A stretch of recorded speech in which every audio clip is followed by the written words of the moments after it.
لے آئیں گے، مگر حیران کن طور پر امریکہ وینزویلا نہیں بنا، امریکہ افغانستان نہیں بنا، امریکہ عراق نہیں بنا، بلکہ ایران نے نہ وینزویلا بنا، نہ افغانستان بنا، نہ عراق بنا، بلکہ ایران نے امریکہ کے لیے اس جنگ کو امریکی فوجوں کا قبرستان بنا دیا، امریکی تکبر کا قبرستان بنا دیا، امریکہ کی فوجوں کو غرق کر دیا۔ اور اگر کوئی اس پوری جنگ کا سب سے بڑا لوزر ہے تو وہ امریکہ ہے۔ یہ امریکی صدر ہیں جو آج نیٹو سے ناراض ہیں، جنہیں لگتا ہے کہ نیٹو نے اس جنگ میں امریکہ کا ساتھ نہیں دیا۔ نیٹو امریکہ کا اتحادی ہے۔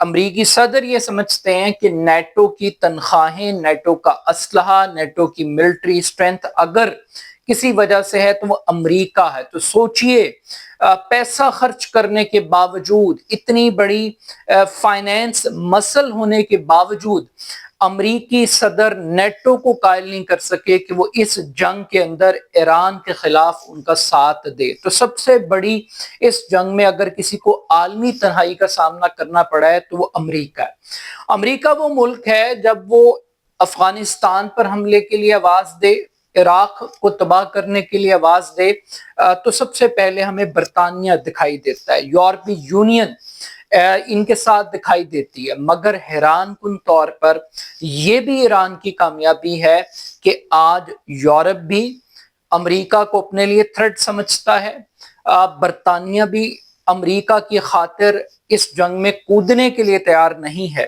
تو یہ ایک بہت بڑی کامیابی ہے ایران کی کہ ایران نے جس طریقے سے ملٹری آئسولیشن کریٹ کی امریکہ کے لیے، ڈپلومیٹک امبیرسمنٹ کریٹ کی ہے، اس کی مثال نہیں ملتی۔ مگر اب امریکہ جو کہ ایک ہی سانس میں گلہ بھی کرتا ہے کہ کوئی دنیا کا ملک اس جنگ میں امریکہ کا ساتھ نہیں دے رہا، تو دوسری جانب وہ یہ بھی کہتا ہے کہ اسے کسی ملک کی ضرورت نہیں ہے اور امریکہ اکیلا ہی ایران کو ہینڈل کر سکتا ہے۔ اب امریکہ اکیلا ہینڈل کر سکتا ہے یا نہیں کر سکتا، مگر جب امریکہ یہ کہتا ہے کہ ہم ایران کو عالمی اقتصادی تنہائی کا شکار کریں گے، تو یہ جو عالمی اقتصادی تنہائی ہے یہ دنیا کے تعاون کے بغیر ممکن نہیں ہے۔ ملیٹریلی تو وہ آئسولیٹ نہیں کر سکا، وہ ڈپلومیٹیکلی بھی آئسولیٹ نہیں کر سکا ایران کو۔ اب جو اقتصادی جنگ شروع کی ہے، کیا دنیا امریکہ کے ساتھ ہے؟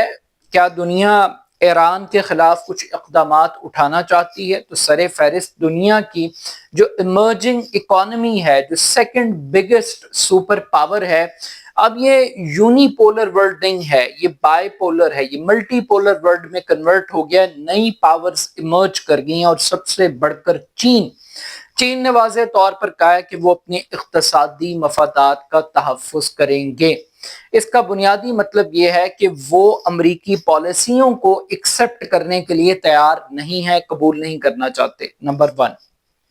اس کے بعد ہم دیکھ رہے ہیں کہ عرب بھی امریکہ کی بی ٹیم تصور ہوتے تھے، مگر آج عرب بھی اپنے دفاع کے لیے پاکستان، ترکی کی طرف دیکھتے ہیں، وہ امریکہ کی طرف نہیں دیکھتے۔ تو یہ بھی ایک بہت بڑی کامیابی ہے کہ آج قطر جیسا ملک بھی یہ کہتا ہے کہ جو یک طرفہ پابندیاں ہیں ہم انہیں ایکسیپٹ نہیں کرتے۔ اب جب یہ عالمی تنہائی کا منجن امریکہ لے کر آیا پوری دنیا کے اندر، اور بول بول کر لفظوں سے یہ تاثر دینے کی کوشش کر رہا ہے کہ جی ان کے پاس فوجیوں کو تنخواہیں دینے کے پیسے نہیں ہیں، ایران کنگال ہو گیا، تو اسی صورتحال کے اندر پاکستان کے جو فیلڈ مارشل ہیں وہ ایران کا دورہ کر رہے ہیں۔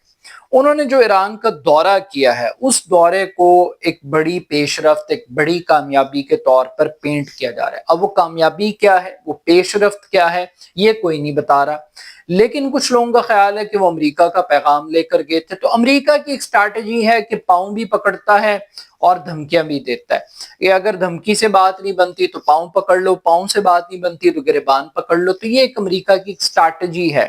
اب آرمی چیف نے دھمکیاں دیں، پیغام دیا، مفاہمت کی بات کی، کیا بات کی ہمیں نہیں پتا، لیکن ایک چیز جو ایران کی طرف سے واضح طور پر اسٹیبلش کی کہ امریکی صدر کو اپنا لہجہ بدلنا پڑے گا. اس لہجے کے ساتھ ایران امریکہ کے ساتھ بات چیت کرنے کے لیے تیار نہیں ہے.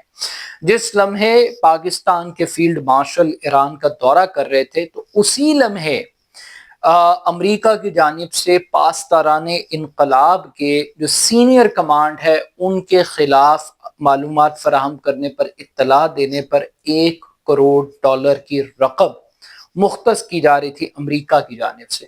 تو اس سے آپ کو پتہ لگتا ہے کہ ابھی تک امریکہ اپنی شکست کے زخم چاٹ رہا ہے اور امریکہ کو سمجھ نہیں آ رہی، امریکہ کو وے آؤٹ نہیں مل رہا کہ وہ کس طریقے سے اس جنگ میں سے اپنے آپ کو نکالے.